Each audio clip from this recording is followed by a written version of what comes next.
જોતા રહો અમારી YouTube ચેનલ ICE રાજકોટ અને અમારી ચેનલને સબસ્ક્રાઇબ કરો અને બેલ આઇકોન પ્રેસ કરો જેથી દરેક નવા વિડીયોની નોટિફિકેશન મેળવી શકો. નમસ્કાર વિદ્યાર્થી મિત્રો, ICE ના YouTube ચેનલ પર આપ સૌનું હાર્દિક સ્વાગત છે. મિત્રો, આપણે આજે જે ઇમ્પોર્ટન્ટ કરંટ અફેર્સના ટોપિક પર ચર્ચા કરવાના છીએ. સૌપ્રથમ એ ટોપિકનું લિસ્ટ જોઈએ તો જેનો પ્રથમ ટોપિક છે કાર્બન વોચ એપ ચંદીગઢ. આપણે જાણીએ છીએ કે ચંદીગઢ આપણું કેન્દ્ર શાસિત પ્રદેશ રહેલું છે.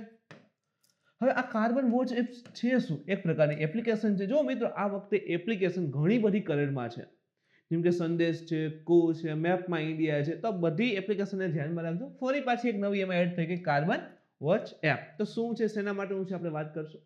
ક્યાંક ને ક્યાંક એન્વાયરમેન્ટ સાથે પણ કનેક્ટ થાય છે. એન્વાયરમેન્ટ એક બી ટોપિક પણ એમાં ક્લિયર થશે મિત્રો. સેકન્ડ છે ચેરાપુંજીમાં વરસાદની માત્રામાં ઘટાડો. આપણે સૌ જાણીએ છીએ કે ભાઈ મેઘાલયમાં આવેલો ચેરાપુંજી વિસ્તાર છે. મોસીનરામ એક વિસ્તાર છે. મોસીનરામમાં સૌથી વધારે વરસાદ પડે છે. એની આસપાસ જ ચેરાપુંજી છે, ત્યાં પણ સૌથી વધારે વરસાદ પડે છે. પણ આ વિસ્તારમાં હવે વરસાદની જે પેટર્ન છે ને ચેન્જ થઈ છે અને વરસાદમાં ઘટાડો થયો છે.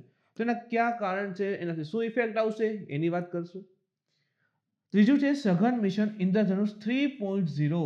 મિશન ઇન્દ્રધનુષ 3.0 શરૂ કરેલ છે. સેના ઉપર છે, અથવા તો મિશન 1.0 2.0 શું હતું એની પણ વાત કરશું. અને ચોથો અગત્યનો, સૌથી અગત્યનો ટોપિક કહી શકે કે પુડ્ડુચેરીમાં રાષ્ટ્રપતિ શાસનને કેબિનેટે મંજૂરી આપી છે. કોઈ પણ વિસ્તાર, રાજ્ય હોય કે કેન્દ્ર શાસિત પ્રદેશ હોય તો ત્યાં જે છે રાષ્ટ્રપતિ શાસન લગાવવું હોય તો કેબિનેટની મંજૂરી લેવી પડતી હોય છે.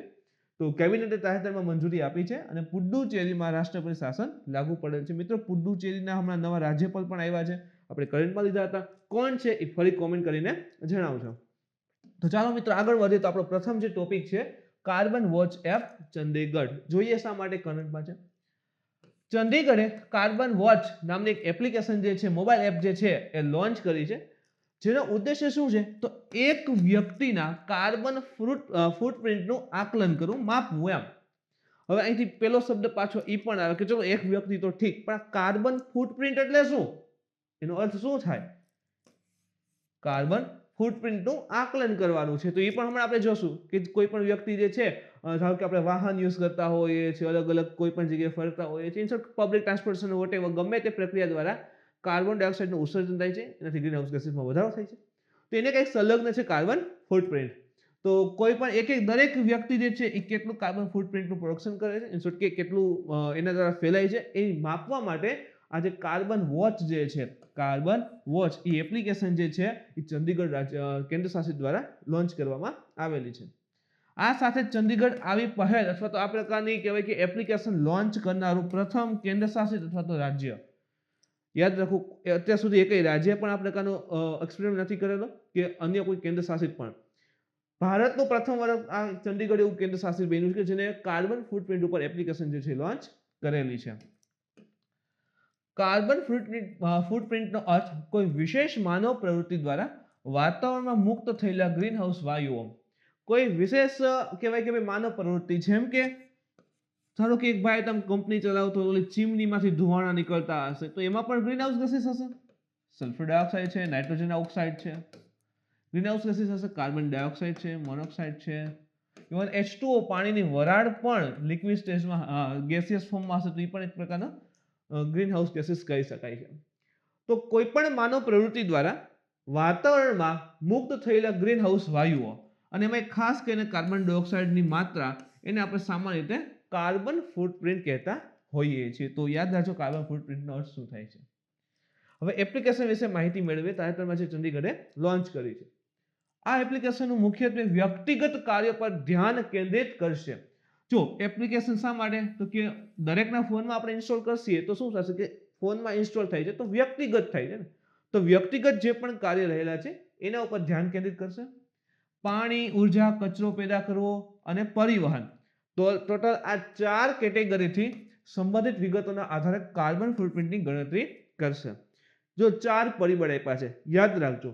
એક તો પાણી, સેકન્ડ છે ઉર્જા, ત્રીજું છે કચરો ઉત્પન્ન કરવો અને ચોથું છે પરિવહન, ટ્રાન્સપોર્ટેશન. તો આ 4 ફેક્ટરને ધ્યાનમાં રાખી, આ 4 અલગ અલગ કેટેગરીને ધ્યાનમાં રાખી જે પણ માહિતી હશે એનો ઉપયોગ કરી અને કાર્બન ફૂટપ્રિન્ટની ગણતરી કરશે આ એપ્લિકેશન. ઉત્સર્જનના રાષ્ટ્રીય અને આંતરરાષ્ટ્રીય સરેરાશ સ્તર અને વ્યક્તિગત ઉત્સર્જનથી સંબંધિત માહિતી પ્રદાન પણ કરશે. હવે દેશના લેવલે રાષ્ટ્રીય લેવલ ઉપર કાર્બન ફૂટપ્રિન્ટ કેટલું હોવું જોઈએ, આંતરરાષ્ટ્રીય લેવલ પર કેટલું રહેલું છે, અને એના આધારે વ્યક્તિગત જે ડેટા છે એ આપશે એપ્લિકેશનમાં કે ચલો ભાઈ નેશનલ લેવલ ઉપર આટલું હોવું જોઈએ ને બદલે પર્ટિક્યુલર તમારા દ્વારા આટલું ફેલાઈ રહ્યું છે.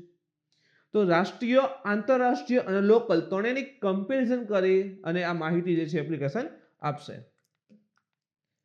તે સામાન્ય લોકોને તેમના કાર્બન ફૂટપ્રિન્ટ સંબંધી માહિતી પ્રદાન કરવાની સાથે સાથે કાર્બન ફૂટપ્રિન્ટ ઘટાડવાની રીત પણ અંગે પણ સૂચના પ્રદાન કરશે. હવે જો કોઈ પણ વ્યક્તિ છે જેમ કે બુલેટ વોટેવર અધર જે વ્હીકલ્સ રહેલા છે જ્યાંથી ભાઈ પ્રદૂષણના સ્ત્રોત વધારે ફેલાઈ શકે છે, હું ને સરકાર કહી રહી છે, તો જે પણ એવા જૂના વ્હીકલ હોય, જો બજેટમાં સ્ક્રેપિંગ પોલિસી પણ લઈ આવેલા છે, તો એવા જૂના વ્હીકલ્સ હોય કે જ્યાંથી ભાઈ કાર્બન ડાયોક્સાઇડ ઇનશોર્ટ કે ગ્રીનહાઉસ ગેસીસનું પ્રમાણ વધારે ફેલાઈ શકતું હોય, તો એના વિશેની માહિતી એક તો પૂરી પાડશે ટ્રાન્સપોર્ટેશન લઈને એપ્લિકેશનમાં. તો શું થશે કે કોઈ પણ વ્યક્તિ દ્વારા જે પણ કાર્બન ફૂટપ્રિન્ટ વધી રહી છે એની માહિતી તો આપશે જ, પણ એની સાથે સાથે એને કેવી રીતે કંટ્રોલમાં લઈ આવવું, કેવી રીતે કાર્બન ફૂટપ્રિન્ટને ઘટાડવી એની માહિતી પણ એપ્લિકેશનમાં જે છે મળી જશે. એપ્લિકેશન માહિતી આપશે. તે લોકોની વિશિષ્ટ જીવનશૈલીને કારણે થવાવાળા ઉત્સર્જનની અસરો અને તેમની સાથે લડવા માટે સંભવિત પગલાં વિશે પણ માહિતી આપશે. તો જે પણ કાર્બન ફૂટપ્રિન્ટ થાય છે એની ઇફેક્ટ શું આવશે અને સાથે કેવી રીતે લડવું એની માહિતી પણ એપ્લિકેશનમાં પૂરી પાડવામાં આવશે. કાર્બન ફૂટપ્રિન્ટ ઉપર આગળ વધીએ તો વર્લ્ડ હેલ્થ ઓર્ગેનાઇઝેશન WHO અનુસાર WHO મુજબ કાર્બન ફૂટપ્રિન્ટ એ અશ્મિભૂત ઇંધણને લીધે ઉત્સર્જન પામતા કાર્બન ડાયોક્સાઇડની માત્રા પર સામાન્ય લોકોની પ્રવૃત્તિઓની અસર માપવાનો એક ઉપાય છે. તો અશ્મિભૂત ઇંધણ જેમ કે આપણે પેટ્રોલ ડીઝલ યુઝ કરીએ છીએ, પેટ્રોલ છે ડીઝલ યુઝ કરીએ છીએ, તો પેટ્રોલ અને ડીઝલ જેવા અશ્મિભૂત ઇંધણને લીધે જે કાર્બન ડાયોક્સાઇડનું ઉત્સર્જન થાય છે વાતાવરણમાં, તો એની માત્રા પર સામાન્ય લોકોની પ્રવૃત્તિઓની અસર કેટલી રહેલી છે એ માપવાનો જે એક એકમ કે માપવાની જે સિસ્ટમ છે એને આપણે કાર્બન ફૂટપ્રિન્ટ કહીએ છીએ, જે CO2 ઉત્સર્જનના ભારના રૂપમાં વ્યક્ત કરવામાં આવે છે. ખાસ કરીને કયો તો કે CO2 એટલે કાર્બન ફૂટપ્રિન્ટ કહીએ છીએ આપણે એને. સામાન્ય રીતે તેને પ્રતિ વર્ષ CO2 પ્રતિ વર્ષ ઉત્સર્જિત CO2 ટનમાં માપવામાં આવે છે. એટલે શેમાં માપશે? ટનની અંદર માપતા હોય છે. જો ઘણી વખત જેમ કે થોડા સમય પહેલા પણ જ્યારે સીવીડ મિશન લીધું હતું ત્યારે માહિતી આપી હતી કે ભાઈ આટલા 1000 ટન લાખ ટન કાર્બન ડાયોક્સાઇડનું શોષણ જે છે આ સીવીડ કરે છે. તો CO2 ની માત્રા સામાન્ય પ્રતિ વર્ષ ટનની અંતર્ગત માપવામાં આવે છે. આ એક એવી માત્રા છે જેના માટે CO2 સમકક્ષ વાયુઓ જેવા કે મિથેન, નાઇટ્રસ ઓક્સાઇડ અને અન્ય ગ્રીનહાઉસ વાયુઓ પૂરક તરીકે કાર્ય કરતા હોય છે. આ ખ્યાલ કોઈ પણ એક વ્યક્તિ, એક કુટુંબ, એક ઘટના, એક સંસ્થા કે એક સંપૂર્ણ રાષ્ટ્રને લાગુ કરી શકાય છે. તો આખો આ જે સિદ્ધાંત છે કાર્બન ફૂટપ્રિન્ટ, હમણાં આપણે જોયું કે ભાઈ ઇન્ટરનેશનલ લેવલ ઉપર ઇવન નેશનલ લેવલ ઉપર પણ લાગુ પડે છે. તો આપણે તો હવે ત્યાંથી એપ્લિકેશન દ્વારા પર્ટિક્યુલર એક વ્યક્તિ ઉપર લઈ આવીએ ને, તો પર્ટિક્યુલર કોઈ વ્યક્તિ હોઈ શકે, એનાથી આગળ એક કુટુંબ હોઈ શકે, એક ઘટના આખો વિસ્તાર હોઈ શકે, એક સંસ્થા હોઈ શકે, એક રાજ્ય હોઈ શકે, એક આખો દેશ હોઈ શકે. તો તમામ ઉપર લાગુ જે છે આખી વસ્તુ કરી શકાય છે. ઉચ્ચ કાર્બન ફૂટપ્રિન્ટની અસરો શું આવે? વધારે પડતો CO2 હશે તો શું થશે? હવામાન પરિવર્તન એ ઉચ્ચ કાર્બન ફૂટપ્રિન્ટની નોંધપાત્ર અસર ગણી શકાય છે. સિમ્પલ કાર્બન ફૂટપ્રિન્ટ એટલે શું થશે કે ભાઈ CO2 કેટલો એક્ઝોસ્ટ થાય છે, વાતાવરણમાં કેટલો અવેલેબલ થાય છે કોઈ પણ ઘટના દ્વારા. તો ઉચ્ચ કાર્બન ફૂટપ્રિન્ટ હશે એનો મતલબ વાતાવરણમાં CO2 નું પ્રમાણ કેવું હશે? વધારે હશે. ગ્રીનહાઉસ ગેસીસ છે ઓટોમેટિકલી હવામાનનો પરિવર્તનનો સૌથી મોટો ફાળો આપશે. તો ઉચ્ચ કાર્બન ફૂટપ્રિન્ટથી પહેલા તો હવામાનના આખા પરિવર્તન આવશે. ગ્રીનહાઉસ વાયુઓ પછી ભલે તે કુદરતી હોય કે માનવ સર્જિત, એમ કુદરતી ઘટના દ્વારા પણ ઘણા બધા ગ્રીનહાઉસ વાયુઓનું ઉત્સર્જન થતું હોય છે. જેમ કે ભાઈ આર્કટિક એન્ટાર્કટિકા વિસ્તારમાં જો ક્લોરિન ને બધું બને છે એનાથી ઓઝોનમાં એમાં ગાબડા પડતા હોય છે. તો કુદરતી પણ પ્રક્રિયા હોઈ શકે. આના સિવાય જો કે જ્વાળામુખી છે, જ્વાળામુખી કે ફાટતો હશે તો એમાંથી પણ ઘણા બધા વાયુઓ બહાર આવતા હશે. તો એ કુદરતી છે, તો આપણા હાથમાં નથી. તો કુદરતી જે ગ્રીનહાઉસ ગેસીસ રહેલા છે તે એની સાથે માનવ સર્જિત જેમ કે પેટ્રોલ ડીઝલથી બનતા હશે તે, તો બંનેના કારણે પૃથ્વી જે છે સતત શું થાય છે? વધુ ગરમ થઈ રહી છે. ગ્રીનહાઉસ ગેસીસ આવશે એટલે શું થાય કે પૃથ્વી ગરમ કરશે. શા માટે? તો ગ્રીનહાઉસ ગેસીસ જે છે એ રેડિયેશન થતા પૃથ્વી ઉપરથી જે પાછા જતા કિરણો હોય ને એને શોષી લે. એટલે ઉર્જા પૃથ્વી ઉપરથી રિટર્ન ન જવા દે અવકાશમાં. હવે ઉર્જાને શોષી લેશે. સપોઝ કે આ રીતે આ પૃથ્વી હોય, આ સૂર્ય છે, તો સૂર્યમાંથી કિરણો પૃથ્વી ઉપર આવશે.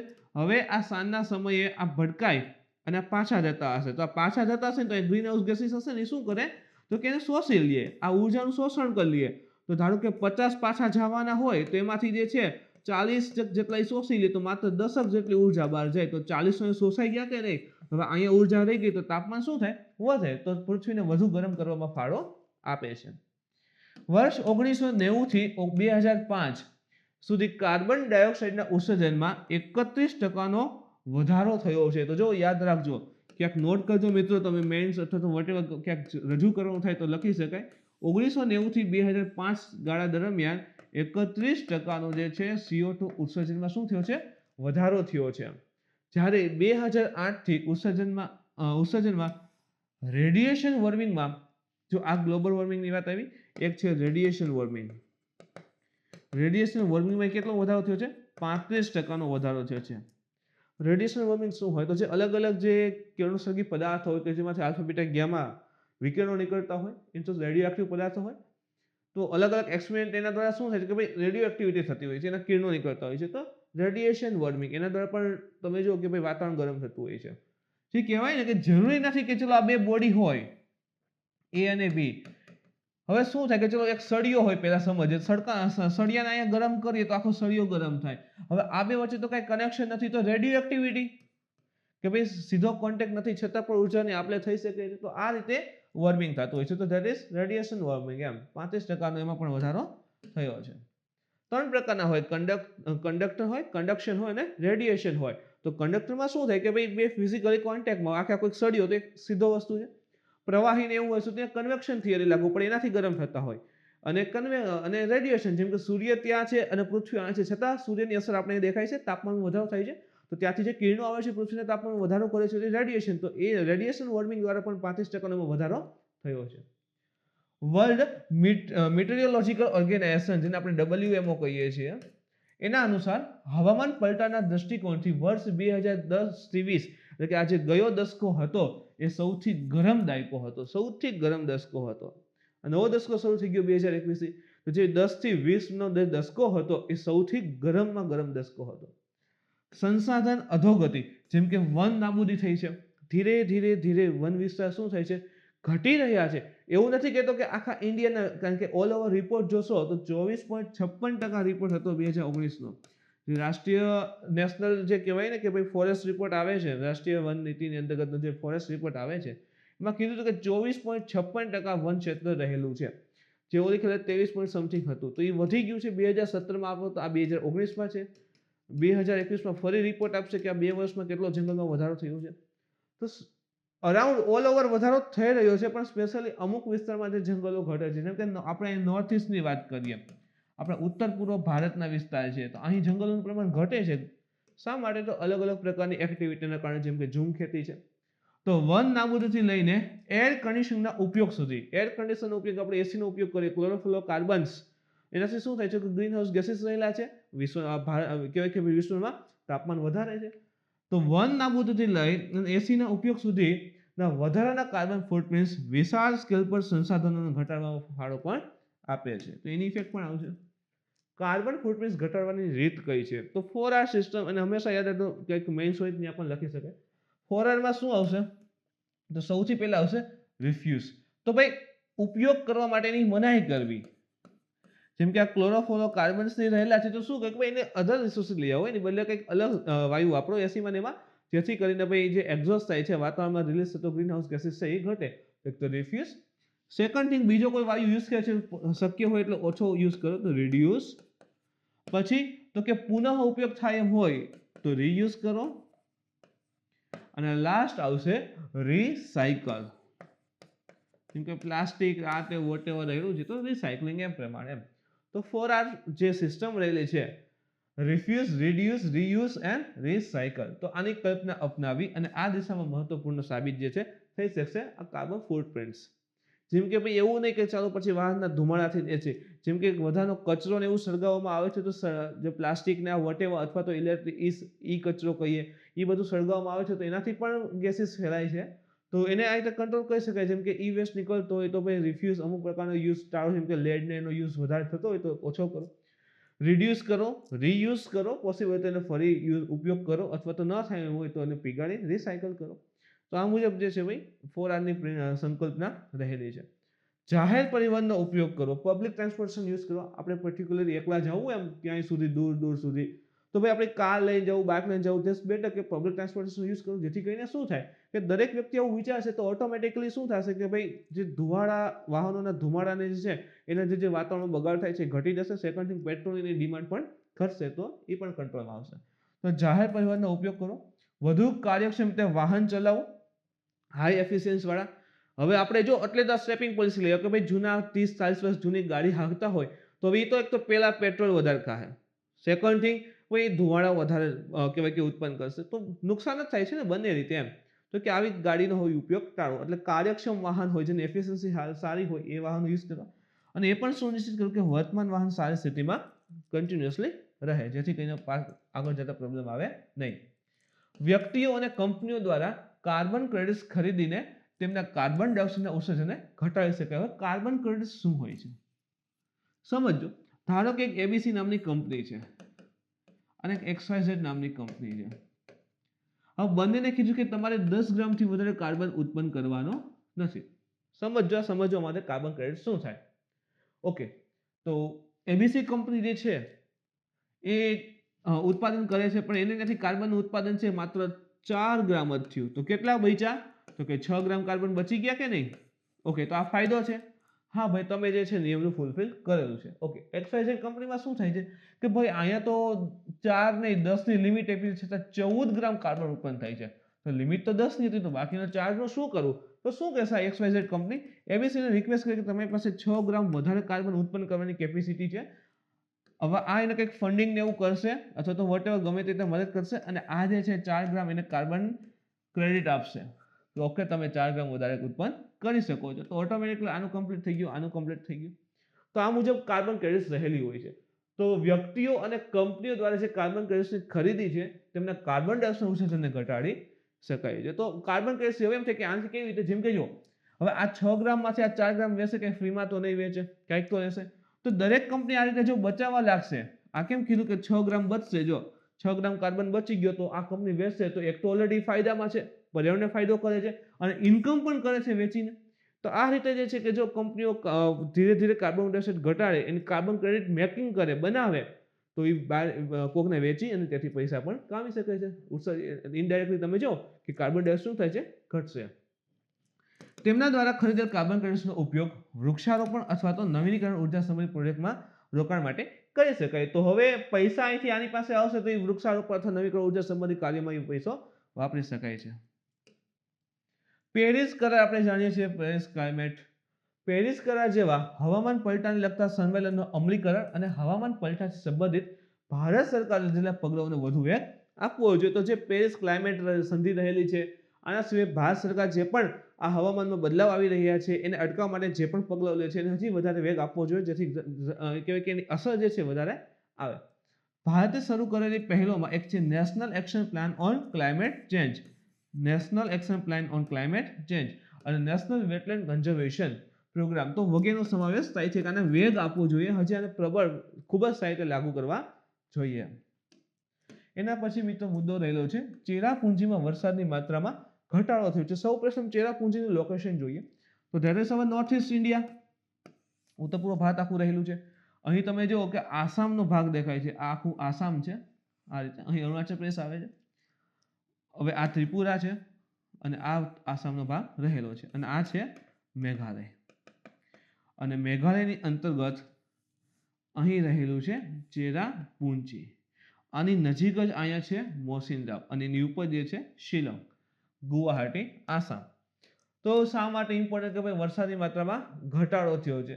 તો એક અધ્યયનમાં ચેરાપુંજી મેઘાલયમાં સ્થિત છે, એની આસપાસના આખા વિસ્તારમાં છેલ્લા કેટલા વર્ષ, તો 119 વર્ષ દરમિયાન વરસાદની પેટર્નમાં ઘટાડાની પ્રવૃત્તિ જોવા મળી છે. છેલ્લે 119 વર્ષથી એક્સપેરિમેન્ટ થઈ રહ્યો છે, ઇન્શોર્ટ એ પ્રકારે કહી શકીએ. અને સતત 119 વર્ષની વરસાદ શું આવે છે, હવે આ ચેરાપુંજીમાં ઘટી રહ્યો છે એવો સર્વે અત્યારે આવેલો છે. મેઘાલયના પૂર્વ ખાસી હિલ, હવે એ પણ જોઈ લઈએ તો આ મેઘાલય હોય તો અહીં 3 આવે છે, ગારો, ખાસી અને જૈંતિયા. તો જે પૂર્વ ખાસી હિલ છે એમની અંદર ખાસી જિલ્લો છે, ત્યાં મોસિનરામ જેવું જો અહીંયા આપણે જોઈએ તો અહીં ગારો, ખાસી જેન્તિયા. તો આ પૂર્વ ભાગમાં ચેરાપુંજી, એની નજીક જ આવેલ છે મોસિનરામ.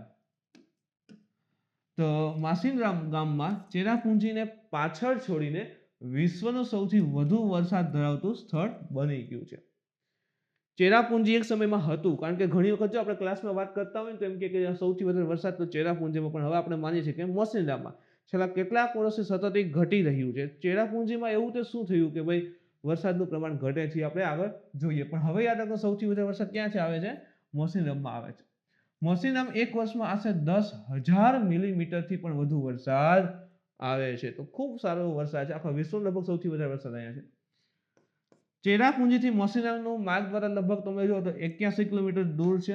અને જો કે બંને વચ્ચેનું સીધું અંતર જોઈએ તો 15.2. કેવી રીતે? ચલો એક પર્વતીય વિસ્તાર અહીંયા હોય તો આમ ફરીને જાય તો 81, એટલે સીધું પર્વત વચ્ચેથી રસ્તો કાઢીને જઈએ તો 15.2 કિલોમીટર જેટલું અંતર રહે છે. પણ નજીક છે છતાં વરસાદમાં શું આવે છે? ચેન્જીસ આવે છે. વરસાદમાં ઘટાડો કેવી રીતે? તો કે 1973 થી 2019, 1973 થી 2019 દરમિયાન વાર્ષિક વરસાદમાં લગભગ કેટલો ઘટાડો થાય છે? 0.42 એમઈ પ્રતિ દાયકા. કે દર 10 વર્ષે, જો યાદ રાખો પ્રતિ વર્ષ પ્રતિ મંથ એવું નથી કીધું, દર 10 વર્ષે 0.42 mm વરસાદમાં શું થયો છે? ઘટાડો થઈ રહ્યો છે ચેરાપુંજીના વિસ્તારમાં પ્રતિ દાયકા. તો દર 10 વર્ષે 0.42 mm વરસાદ ઘટે છે. હવે એમ થાય કે એમાં શું ફેર પડે? પણ મિત્રો આપણને 0.42 mm માં ચેન્જીસ નથી દેખાતા, પણ આ લોંગ ટર્મ વિચારીએ, ખૂબ લાંબા સમય સુધી વિચારીએ કે ચલો હવે આ પ્રોસેસ લાખો વર્ષો સુધી રહેશે તો શું થશે? ઘણો બધો વરસાદ ઘટી જશે, અને ઘણો બધો વરસાદ ઘટશે તો ઓફકોર્સલી ત્યાંની જે જીવસૃષ્ટિ છે, ત્યાંના જંગલો છે, ત્યાંની જે જનજાતિઓ છે એના ઉપર વધારે ઇફેક્ટ આવશે. અને ઈ શોર્ટ એક પ્રકારે જોઈએ તો ક્લાઇમેટ ચેન્જની ઇફેક્ટ પણ અહીં દેખાઈ રહી છે. તો સારું એવું પ્રમાણ કહી શકાય કે ભાઈ વરસાદ શું થાય છે? સતત ઘટી રહ્યો છે. તે 7 સ્ટેશન અગરતલા, ચેરાપુંજી, ગુવાહાટી, કૈલાસ સાહેબ, પાસીઘાટ, શિલોંગ અને સિલચર ની સાથે આંકડાકીય રૂપથી મહત્વપૂર્ણ હતું. તો આ 7 સાથે ભાઈ આપણે એક્સપેરિમેન્ટ કર્યા, 7 વિસ્તારમાં જોયા અને માલુમ પડ્યું કે ભાઈ ઘટી રહ્યું છે. કારણ તો કે તાપમાનમાં વધારો. આપણે જોયું કે ભાઈ ચેરાપુંજીમાં ભાઈ વરસાદ ઘટે છે, એનું એક કારણ શું છે? તો યાદ રાખજો, તાપમાનમાં શું થયો છે? વધારો. હવે તેમ તાપમાન વધે તો વરસાદને શું લેવા દેવા? જેમ કે હિન્દ મહાસાગરના તાપમાનમાં થયેલા ફેરફારની આ ક્ષેત્રમાં વરસાદ ઉપર વધારે અસર પડે છે. થોડુંક આપણે એને ડ્રો કરીએ તો મિત્રો અંદાજ આવશે તમને. This is our great India. અહીં તમને ખબર હશે આફ્રિકા કોન્ટિનેન્ટ આવે છે, અહીં આવે માડાગાસ્કર, અહીં આવે છે ઓસ્ટ્રેલિયા,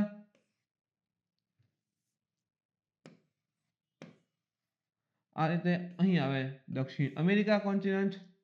ઓકે, હવે શું થશે કે that is our Indian ocean, Hind મહાસાગર. તો હિન્દ મહાસાગરના તાપમાનમાં શું થયો છે? વધારો થયો છે, જેના કારણે ઇફેક્ટ અહીંયા નોંધાય છે. જૂન 2020માં કેન્દ્રીય પૃથ્વી વિજ્ઞાન મંત્રાલય, જે મિનિસ્ટ્રી ઓફ અર્થ સાયન્સ છે, એના દ્વારા પ્રકાશિત એક હવામાન પલટા આકારણી રિપોર્ટ, એની અંતર્ગત જણાવવામાં આવ્યું કે ઉષ્ણકટિબંધીય હિન્દ મહાસાગર ક્ષેત્રમાં સમુદ્ર સપાટીના તાપમાનમાં વધારો સૂચવવામાં આવ્યો છે. તો રિપોર્ટમાં કીધું કે ભાઈ ઇન્ડિયન ઓશન જે છે એની સમુદ્ર સપાટી છે એમાં તાપમાન શું થાય છે? વધશે. તાપમાન વધે એટલે પ્રેશર શું થાય? ઘટે. એટલે અહીંયા લો પ્રેશર ઝોન રચાવા માંડે છે. માનવ હસ્તક્ષેપમાં વધારો થઈ રહ્યો છે. એક આ પણ ક્લિયર કરી કે તો અહીં શું થશે એમ. જો હંમેશા તમને ખબર કે પવન જે છે ને એ high pressure to low pressure ચાલે. High pressure to low pressure. તો આ છે હાઈ પ્રેશર. જો ચોમાસામાં માડાગાસ્કર ઉપર હાઈ પ્રેશર હોય છે અને જો આપણું ઇન્ડિયા છે ત્યાં લો પ્રેશર હોય. હવે શું થાય છે? અહીંયા હાઈ પ્રેશર છે. તો હાઈથી લો એટલે પવન આમ જાતા હશે એટલે આ વિસ્તારમાં વરસાદ આવે. પણ હવે હિન્દ મહાસાગર જે રહેલો છે એમાં પણ લો પ્રેશર રચાય છે. તો આમ 100 ગ્રામ પવન આમ જતા હોય તો હવે શું થશે? આ તરફ પવન જે જાય છે એની માત્રા શું થાય? ઘટશે. ઇન શોર્ટ કે આ વિસ્તારમાં લો પ્રેશર રચાય છે સૌથી વધારે.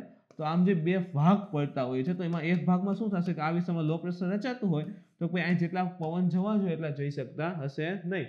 એટલા માટે ત્યાં થોડીક જે છે ભાઈ વરસાદની માત્રા હવે ઘટી રહી છે. માનવ હસ્તક્ષેપ, જેમ કે સેટેલાઇટ ડેટા બતાવે છે કે પાછલા 2 દાયકામાં પૂર્વોત્તર ભારતના વનસ્પતિ ક્ષેત્રમાં શું થયું છે? ઘટાડો. જે હવે નોર્થ ઇસ્ટ ઇન્ડિયા છે, ઉત્તર પૂર્વ ભારત રહેલું છે, જેને આપણે પૂર્વોત્તર કહીએ છીએ, ત્યાં મનુષ્યના લીધે તેનું જે વન ક્ષેત્ર છે શું થાય છે? ઘટી રહ્યું છે, ઘટે છે. જેનો અર્થ છે કે બદલાતા વરસાદના પેટર્નમાં માનવ અસર પણ મહત્વની ભૂમિકા નિભાવશે. ઓફકોર્સલી જો વન ક્ષેત્ર ઘટશે એટલે ઓટોમેટિક વરસાદ શું થાય? ઘટે. જેમ કે જો આપણી નજીકમાં આપણે જેમ કે લઈએ તો આપણે ગિરનાર આવેલો છે અથવા બીજો પર્વત લઈએ. હવે પર્વતમાં જે વનસૃષ્ટિ રહેલી છે, જંગલ આખું કાપી નાખી તો શું પેલા જેવો વરસાદ આવશે? ઓફકોર્સલી નહીં આવે. શા માટે? જંગલ જે છે વરસાદ લાવવા માટે મદદરૂપ થાય છે. આપણે નાના હતા ને તે દુના ભણીએ છીએ. શા માટે? કુલિંગને લઈને. વાદળા ઠંડા થાય, વરસાદ આવે એમ. તો વન દ્વારા વરસાદ આવે છે, વન ક્ષેત્ર ઘટે છે તો વરસાદ તો ઘટશે. કૃષિની એક પરંપરાગત પદ્ધતિ છે જેને શિફ્ટિંગ કલ્ટિવેશન કહેવાય છે. શિફ્ટિંગ અથવા તો એને કહીએ છીએ આપણે ઝૂમ કલ્ટિવેશન. કલ્ટિવેશન ઇઝ કે ફાર્મિંગ, ખેતીવાડી એમ. તો ઝૂમ કલ્ટિવેશન જે છે એને હવે આપણે જાણીએ છીએ તો એના ઉપયોગ પણ હવે કેવું થાય છે? કંટ્રોલમાં આવી રહ્યા છે.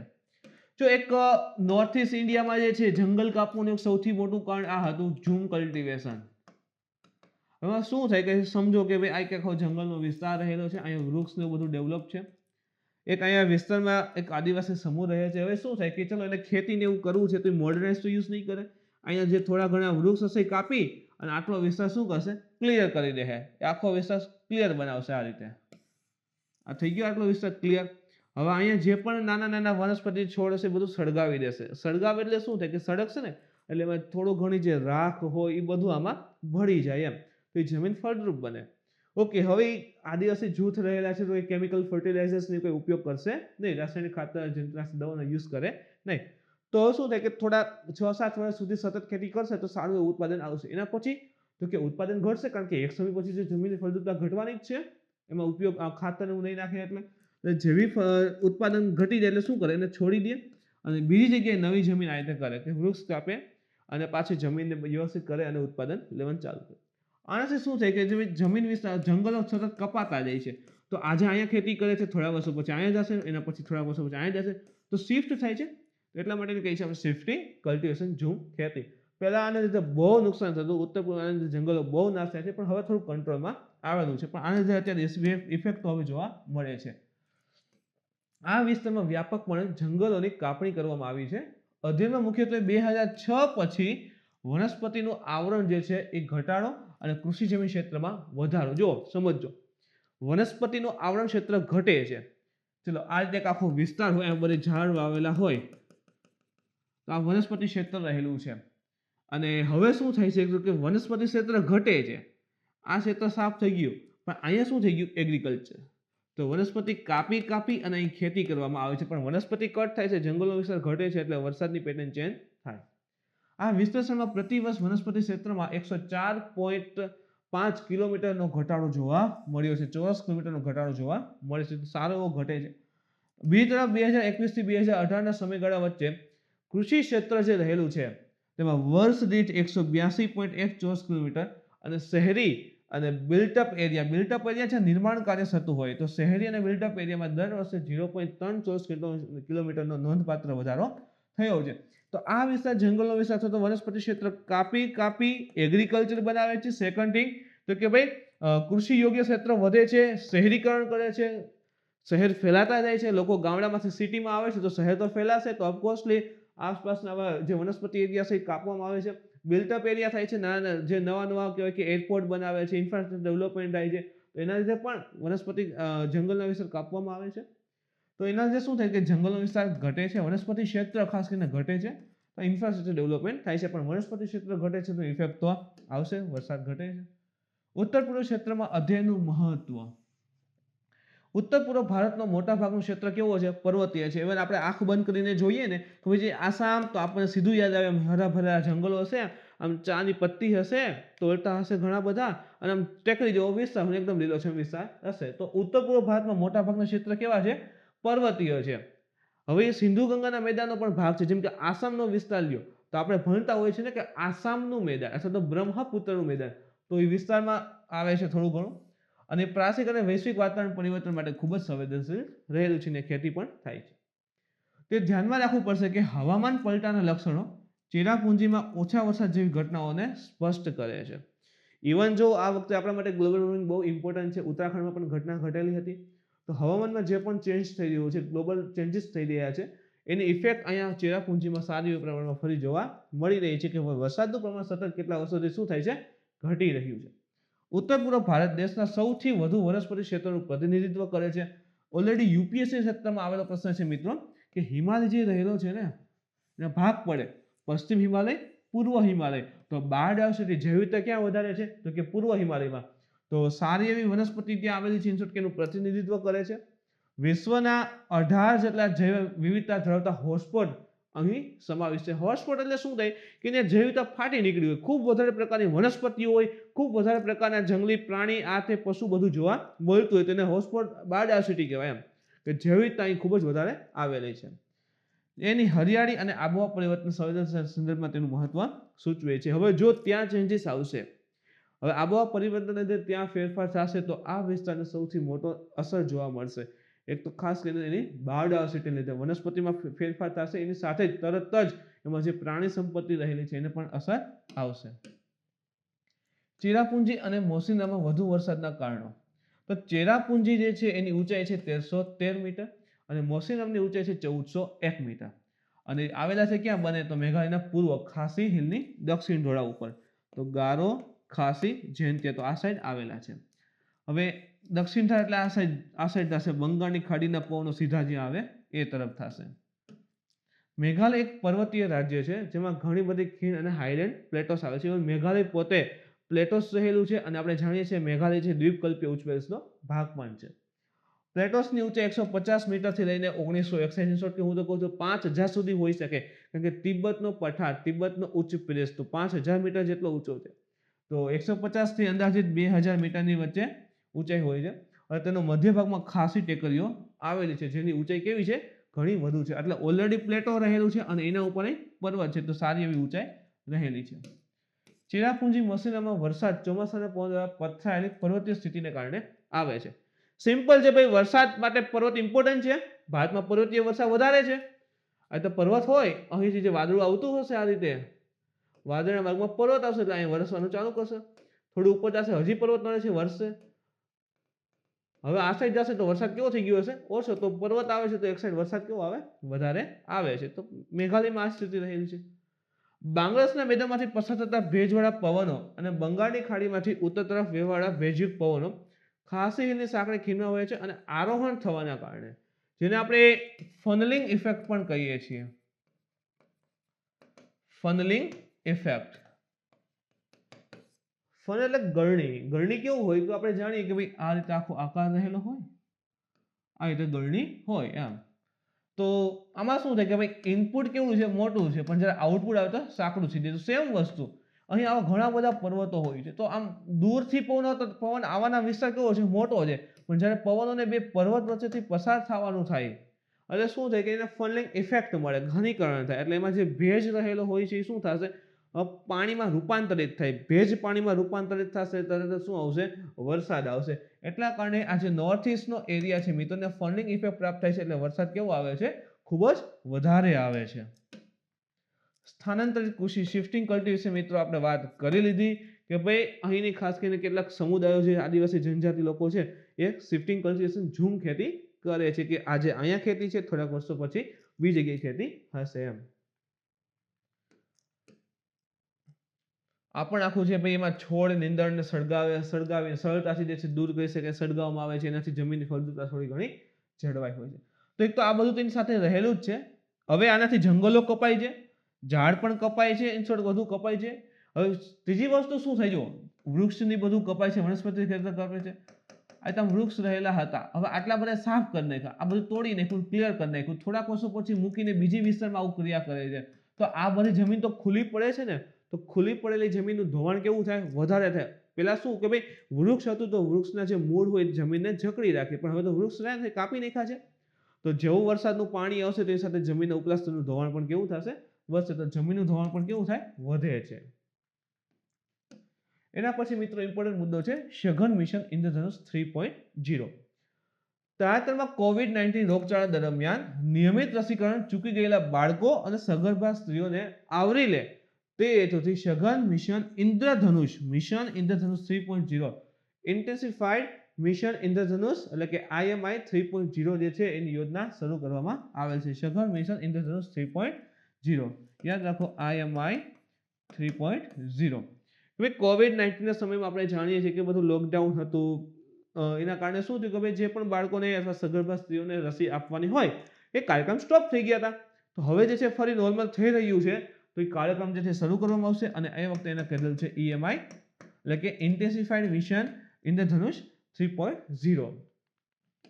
વાત કરીને આપણે મિત્રો સઘન મિશન ઇન્દ્રધનુષ 3.0 યોજના વિશે. તો ઉદ્દેશ્ય સાર્વત્રિક રસીકરણ કાર્યક્રમ, જેને આપણે કહીએ છીએ યુનિવર્સલ ઇમ્યુનિકેશન પ્રોગ્રામ UIP. જો UPI નથી, UPI ઇકોનોમીમાં આવે, જે આપણે ઓનલાઈન ટ્રાન્ઝેક્શન કરતા હોય આ UIP છે. તો સાર્વત્રિક રસીકરણ કાર્યક્રમ યુનિવર્સલ ઇમ્યુનાઇઝેશન પ્રોગ્રામ, તો એના હેઠળ સાર્વત્રિક રસીકરણ એટલે કે જેને પણ રસી આપવાની છે, જે બાળક હોય, સગર્ભા સ્ત્રી હોય, તો એના માટેનો આખો રસીકરણનો પ્રોગ્રામ. એના હેઠળ ઉપલબ્ધ તમામ રસી, આમાં જેટલી પણ રસી આવે છે તમામ રસી સાથે વસ્તીના એ ભાગ સુધી પહોંચવું જ્યાં રસી વિતરણનો અભાવ છે.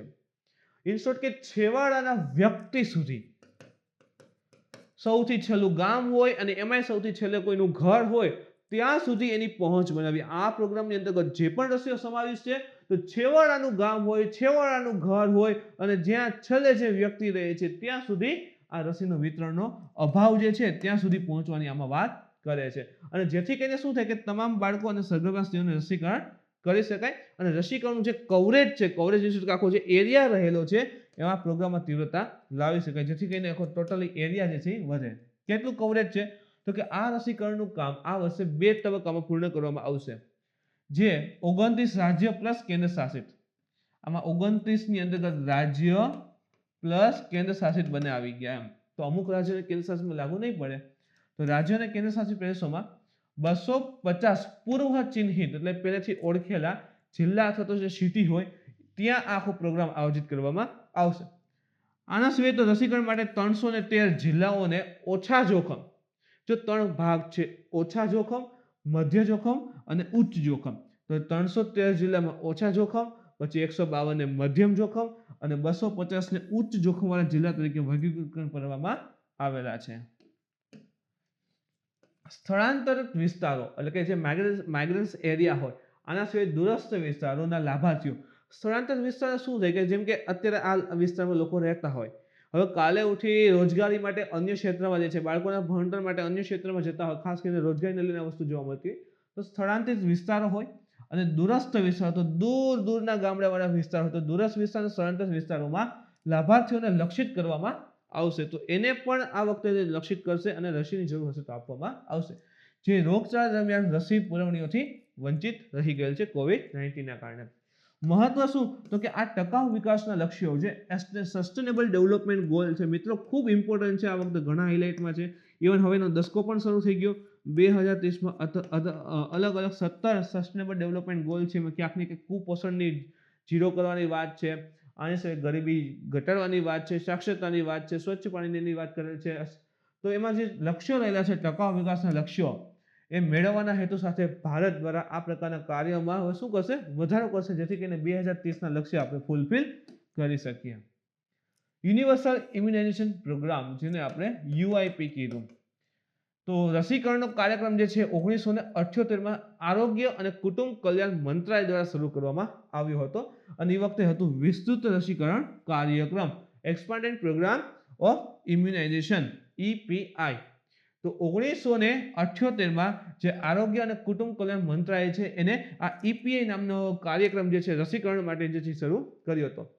1985માં શું થાય છે તો કે એનું સાર્વત્રિક રસીકરણ કાર્યક્રમમાં રૂપાંતરિત કરી દેવામાં આવ્યું. EPI ત્યાંથી સાર્વત્રિક રસીકરણ કાર્યક્રમ બનાવી દીધો. પ્રોગ્રામનો ઉદ્દેશ્ય તો કે રસીકરણના વ્યાપમાં શું કરવું? ઝડપથી વધારો. કે પહેલા જે છે ચલો એક વર્ષમાં બી 100 જિલ્લાને ટાર્ગેટ કરતા, 100 શહેરને ટાર્ગેટ કરતા, તો હવે તો કે ભાઈ 100 ના બદલે 200 કરો, 250 કરો, જેથી કરીને રસીકરણનો વ્યાપ શું થાય? વધે. જે પણ રસીઓ સમાવેશ છે દરેક સુધી પહોંચી શકે. સેવાઓની ગુણવત્તામાં સુધારો કરવાનો. આરોગ્ય સુવિધાઓના સ્તરે વિશ્વસનીય કોલ્ડ ચેન સિસ્ટમની સ્થાપના. કોલ્ડ ચેન સિસ્ટમ એટલે ઉપરથી લઈને નીચે સુધી જ્યાં સુધી વ્યક્તિને રસી મળી રહેશે ત્યાં સુધી આખી જે સિસ્ટમ રહેલી છે એને વ્યવસ્થિત ડેવલપ કરી. ખાસ કરીને કોલ્ડ ચેન સિસ્ટમનો અર્થ એ થાય કે ભાઈ રસીકરણના જે ડોઝ ને બધું હોય છે એને સાચવવા માટે જે પણ ઇન્ફ્રાસ્ટ્રક્ચર ડેવલપમેન્ટ જોઈએ એ પણ અવેલેબલ. ખાલી એવું નહીં કે રસી ભરી થયેલા અમને હાલતા થઈ ગયા, એમ તો ન હોય, એને સાચવવા પણ પડે. તો એના માટે જે પણ ઇન્ફ્રાસ્ટ્રક્ચર ડેવલપમેન્ટ હોય એની પણ અહીં સ્થાપના કરવાની વાત કરેલી છે. રસીકરણ કાર્યક્રમની કામગીરી પર નજર રાખવા માટે જિલ્લા મુજબની સિસ્ટમ, તો જિલ્લામાં સિસ્ટમ પણ સ્થાપિત કરવી કે કયા જિલ્લામાં રસીકરણ કેટલું છે. જેમ કે અમદાવાદ હોય તો અમદાવાદના આસપાસના વિસ્તારમાં કેટલા સુધી રસી મળેલ છે નથી મળેલ, તો જિલ્લામાં આ પ્રકારના કેન્દ્રની પણ સ્થાપના કરવી. રસી ઉત્પાદનના ક્ષેત્રને આત્મનિર્ભરતા પ્રાપ્ત કરવી. જો આ અત્યંત તાજેતરનું જ છે, યાદ રાખજો. વિશ્લેષણ, તો યુઆઈપી 12 રસી, જેમ કે ભાઈ 12 રસી જે છે પ્રિવેન્ટેબલ રોગો સામે બાળકો અથવા સગર્ભા સ્ત્રીઓને રક્ષણ અથવા તો એનો જે મૃત્યુ દર જે છે એ ઘટાડે છે અને વિકાસ કરે છે, રક્ષણ કરે છે. હવે એ કયા છે કે ભૂતકાળમાં એવું જોવા મળ્યું હોય કે ભાઈ રસીકરણના કવરેજ ધીમો વધારો હોય અને જે વર્ષ 2009 અને 13 ની વચ્ચે વાર્ષિક કેટલો થઈ ગયો છે 1% હોય તો અલગ અલગ 12 રસી એમાં સમાવેશ છે. પહેલા એ ધ્યાનમાં રાખવાનું, જે શું કરે છે કે ભાઈ વિકાસનો દર વધારે છે. આના સિવાય જે મૃત્યુ દર હોય શું થશે, ઘટે છે. ઓકે, આના સિવાય વિકાર, એક છે વિકાસનો દર, એક છે વિકાર, બે ભેગા નથી થયો. વિકાર એટલે શું છે કે ભાઈ ડેવલપમેન્ટ શરીરનું થવું જોઈએ એ પ્રકારે થઈ નહીં, અને વિકાસ એટલે પોષણની અંતર્ગત બધામાં વિકાસ કરશે, રોગ પ્રતિકારક શક્તિ નહીં વધે જેથી એને રોગ નહીં થશે નહીં એમ. તો ભૂતકાળમાં એવું પણ જોવા મળ્યું કે ભાઈ રસીકરણ કવરેજમાં ધીમો વધારો થયો હતો. જેમ કે 2009 થી 2013 વચ્ચે વાર્ષિક 1%, એટલે ધારો કે 2009માં 100 લોકોને રસી મળી હોય તો 2010માં 101 ને જ મળે ખાલી એમ. તો વધારો કેવો છે, ધીમો થયો છે. રસીકરણના કવરેજને વેગ આપવા માટે હવે આટલું જીરું ચાલે નહીં, અને રસીકરણના આ જે કાર્યક્રમ છે ને વેગ આપવા 2015 થી સંપૂર્ણ રસીકરણ કવરેજ 90% વધારવાનું લક્ષ્ય સાથે મિશન ઇન્દ્રધનુષની પરિકલ્પના અને અમલ કરવામાં આવ્યો. હવે આ 1% વધારો થાય છે એવું તો પોસાય નહીં, તો 2015માં કીધું કે ભાઈ 90% સુધી વધારો એનો કવરેજ. આ વખતે 100 લોકોને મળ્યો છે તો આવતા વખતે 190 લોકોને મળે એવું કંઈક કરો. તો એ માટે જે છે મિશન ઇન્દ્રધનુષની સંકલ્પના લઈ આવે છે અને એનો અમલ કરવામાં આવ્યો હતો. હવે એના વિશે વાત કરીએ તો આ અંતર્ગત 89 લાખથી વધુ બાળકોને સંપૂર્ણ રસીકરણ કરાવવાનું છે. 89 લાખથી વધુ બાળકોને સંપૂર્ણ રસીકરણ, અલગ અલગ ડોઝ આવે, 3 મહિને, 6 મહિને, 9 મહિને લેતા, તો એ આખા રસીકરણ આખો કાર્યક્રમ છે પૂર્ણ કરવાનો છે. જેમને યુઆઈપી હેઠળ આંશિક રસી આપવામાં આવી છે અને જેઓને રસી આપવામાં આવી નથી, તો જેને રસી નથી મળી અથવા થોડી કમથી રસી આપેલી છે તો એને તમામને આખો કાર્યક્રમ રસીકરણનો પૂર્ણ કરવામાં આવશે. તેમાં 2 વર્ષથી નીચેના બાળકો અને સગર્ભા સ્ત્રીઓનું રસીકરણ કરવાનું હોય છે. જો આ ઇમ્પોર્ટન્ટ છે. કેટલા તો કે 2 વર્ષથી નાના ઉંમરના બાળકો હોય તે અને સગર્ભા સ્ત્રીઓનું રસીકરણનું કાર્યક્રમ જે છે ચલાવે છે. રસીકરણ હેઠળ આવરી લેવામાં આવેલા રોગ. હવે જો મિત્રો આ રોગ બહુ વધારે ઇમ્પોર્ટન્ટ નથી પણ ઠીક છે, જાણકારી માટે છે. 12 વેક્સિન અવેલેબલ છે, તો 12 રોગોને રોકી દેશે આરામથી.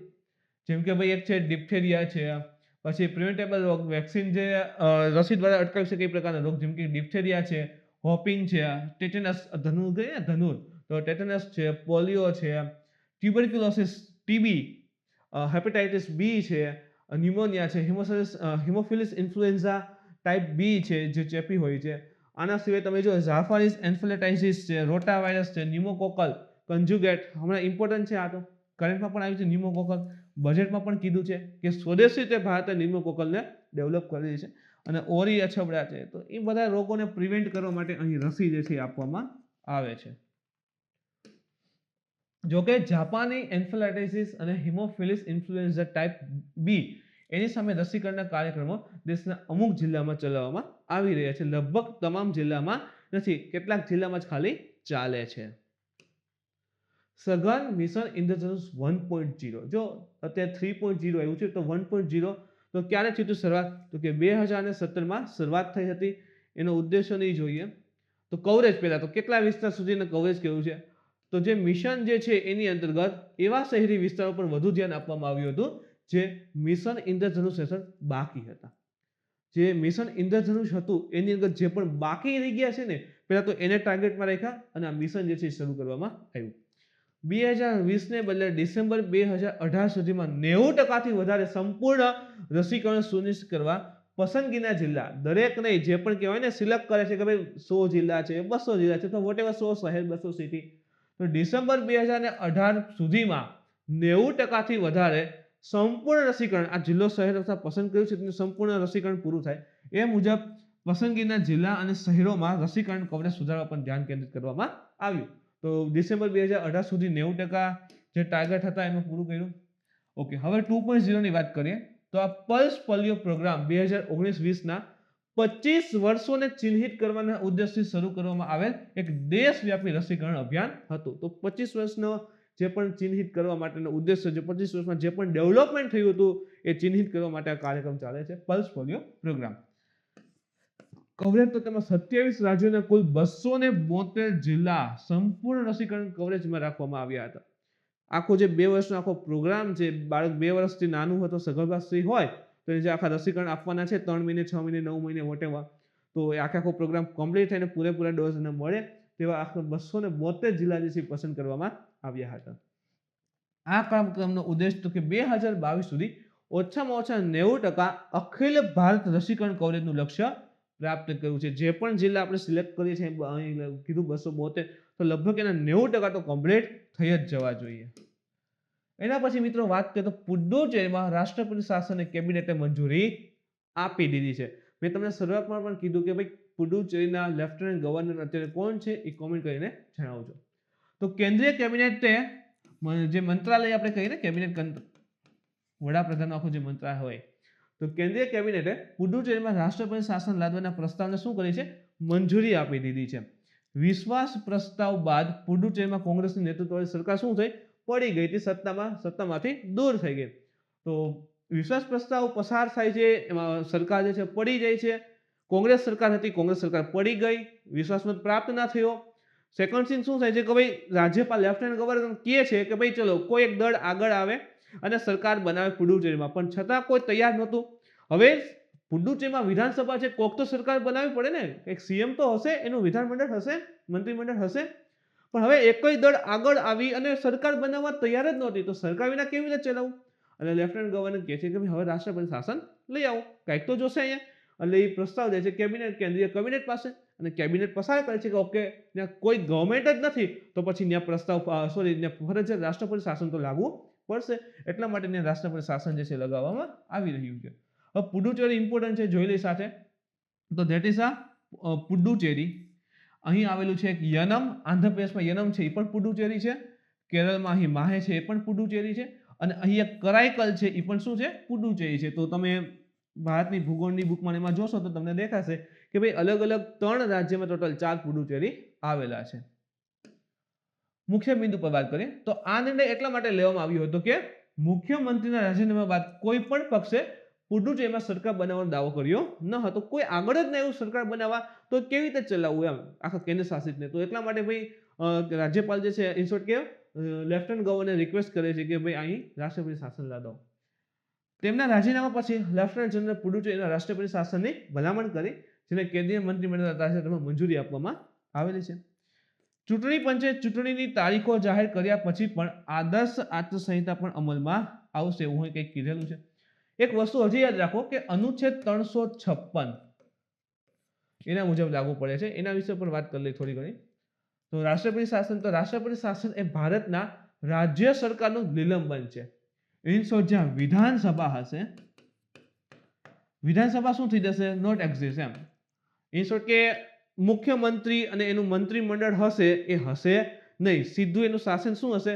કેન્દ્ર સરકારથી ચાલતું હશે, રાષ્ટ્રપતિના અંતર્ગત આવી જશે. રાષ્ટ્રપતિની સલાહ મુજબ લેફ્ટનન્ટ ગવર્નર કાર્ય કરતા હશે તો રાષ્ટ્રપતિ શાસન લાગુ પડે એમ. તો રાજ્ય સરકારનું નિલંબન છે, રાજ્ય સરકાર નિલંબિત થઈ જશે. રાષ્ટ્રપતિ શાસન બંધારણના કયા અનુચ્છેદ મુજબ? 356. 356માં લખે છે કે ભાઈ રાજ્યમાં જ્યારે સરકાર જે છે નિષ્ફળ જાય છે, ચાલુ નથી શકતું, અથવા તો બંધારણીય જોગવાઈ મુજબ સરકાર જે છે નિષ્ફળ રહી હોય તો શું થશે કે ભાઈ રાષ્ટ્રપતિ પાસે પાવર છે કે કેન્દ્ર શાસિત અથવા તો રાજ્યની અંતર્ગત રાષ્ટ્રપતિ શાસન લાગુ પાડી શકાય છે. તો રાજ્ય અને કેન્દ્ર શાસિત બંને માટે લાગુ પડે. તો અનુચ્છેદ 356 નો ઉપયોગ કરી અને પુડુચેરીમાં રાષ્ટ્રપતિ શાસન લાદવામાં આવ્યું છે. રાજ્ય સરકાર બંધારણીય જોગવાઈ અનુસાર કાર્યવાહી કરવામાં અસમર્થ હોય ત્યારે તેને લાદવામાં આવે છે. કોઈ સરકાર જ નથી, બંધારણ કેવી રીતે ચલાવશે? ત્યારબાદ કાર્યકારી સત્તાનો ઉપયોગ કેન્દ્ર દ્વારા નિયુક્ત રાજ્યપાલ દ્વારા કરવામાં આવતો હોય છે. જે પણ લેફ્ટનન્ટ ગવર્નર છે અત્યારે એના દ્વારા આખું ચલાવવામાં આવશે. બીજી વસ્તુ એ મિત્રો કે જ્યારે રાષ્ટ્રપતિ શાસન લાગે ને તો એ 6 મહિના સુધી હોય. 6 મહિના સુધી. એના પછી તો કે ફરીથી એને પાછું લાગવું પડે, ફરીથી પાછું પસાર કરવું પડે અને કેવું પડે કે ફરી લગાડીએ છીએ. તો આમ 6 મહિને રિન્યુ થાય. તો કેટલા વર્ષ સુધી? સતત 3 વર્ષ સુધી લાગુ પાડી શકાતું હોય છે. રાષ્ટ્રપતિને પછી એમ થાય કે હવે કંઈ જરૂર નથી આ રાષ્ટ્રપતિ શાસનનું, તો એ દૂર પણ કરી શકતા હોય છે. સૌથી પહેલા રાષ્ટ્રપતિ શાસન છે ને મિત્રો એ કેરળમાં લગાવવામાં આવ્યું હતું. ભારતમાં સૌથી પહેલી વખત રાષ્ટ્રપતિ શાસન ક્યાં લાગ્યું હતું? કેરળ રાજ્યમાં લાગ્યું હતું. તો અહીંથી તમને પ્રશ્ન પૂછ્યું કે આપણે ગુજરાત સ્ટેટમાં ક્યારે રાષ્ટ્રપતિ શાસન અને કેટલી વખત લાગેલું છે એ મિત્રો તમે કોમેન્ટ કરીને જણાવજો. તો મિત્રો આગળ જોઈએ હજી તો કે હવે તો આપણે વાત કરીએ કે ભાઈ ઓલરેડી કેરળમાં લાગેલું છે. ગુજરાત સૌથી પહેલા કેરળમાં લાગ્યું, ગુજરાતનું તમારે કોમેન્ટ કરવાનું છે. અને તે પુડુચેરીમાં લાગેલું છે. તો ક્યાંક ને ક્યાંક બધું કનેક્ટ થાય છે. રાજ્યપાલ જે છે આપણે કીધું શરૂઆતમાં પણ હમણાં વાત કરી કે ભાઈ રાષ્ટ્રપતિ કહેશે એ મુજબ રાજ્યપાલ જે છે એને વર્તણૂક કરવાની હશે, એ મુજબ આખું ચલાવવાનું હશે. તો રાજ્યપાલો તેમની સહાય માટે અન્ય સંચાલકોની નિમણૂક પણ કરી શકે છે. હવે રાષ્ટ્રપતિ ઉપરથી કહેશે કે આ મુજબ કાર્ય કરવું છે તો રાજ્યપાલને લાગે, લેફ્ટનન્ટ ગવર્નર લાગે કે ભાઈ આની મારે જવું છે તો એના મુજબ એને રિક્રુટમેન્ટ કરી શકાય છે. રાષ્ટ્રપતિ શાસન હેઠળ મંત્રીઓની પરિષદ જે છે શું થતું હોય? વિસર્જન થઈ જાય છે. એટલે પરિષદ તો આખી રહેતી નથી અને મુખ્યમંત્રી કાર્ય કેવું થઈ જાય? ખાલી થઈ ગયું હોય. હજી સુધી 2 રાજ્ય છે છત્તીસગઢ અને તેલંગાના કે જ્યાં ક્યારેય જે છે રાષ્ટ્રપતિ શાસન લાગ્યું નથી. તો એક જો અહીંયા યાદ રાખો, સૌથી પહેલા ક્યારે લાગ્યું છે? સૌથી પહેલા ક્યાં? તો કે કેરળમાં. અત્યારે ક્યાં છે? પુડુચેરીમાં છે. ગુજરાતનું તમારે કોમેન્ટ કરવાનું છે. અચ્છા, એવા રાજ્ય કે જ્યાં હજી સુધી રાષ્ટ્રપતિ શાસન લાગ્યું જ નથી, તો એક છે છત્તીસગઢ અને એક છે તેલંગાના. આ રાજ્ય પણ પૂછી શકે કે હજી સુધી નીચેમાંથી કયા રાજ્યમાં ક્યારે રાષ્ટ્રપતિ શાસન લાગ્યું નથી. તો મિત્રો આ હતું આજનું કરંટ અફેર્સ. આજના લેક્ચરમાં તમને કંઈ ડાઉટ હોય, ક્વેરી હોય તો તમે કોમેન્ટ કરીને જણાવી શકો છો. મિત્રો આજનો વિડીયો ગમ્યો હોય તો લાઈક કરો, શેર કરો, તમારા મિત્રો સુધી પહોંચવા માટે કોશિશ કરો. કાલે ફરી મળીશું નવા ટોપિક સાથે. Thank you.